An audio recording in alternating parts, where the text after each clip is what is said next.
Welcome back to Appetite for the Outdoors. I'm Chef Chad McIntyre, and today in the outside kitchen we're cooking one of my favorite dish, fried fish. What's really nice is we're using the Carolina Cooker double fryer.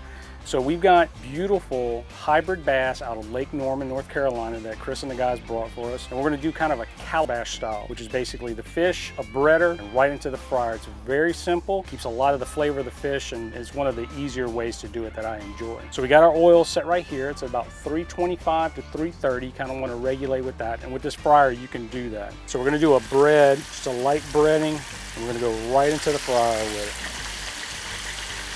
So we got this fish cut fairly thin. We want to let it fry for about 3 to 4 minutes till a nice golden color is on the crust. All right, we've let these guys fry for about 3 or 4 minutes. Nice feature about this fry right here, it's got the little hooks on the side of the basket, so you let everything kind of drip and drain off a little bit before you put it on. So we've actually got a plate with a napkin on it right here to help pull a little bit more of that fry oil out of the fish.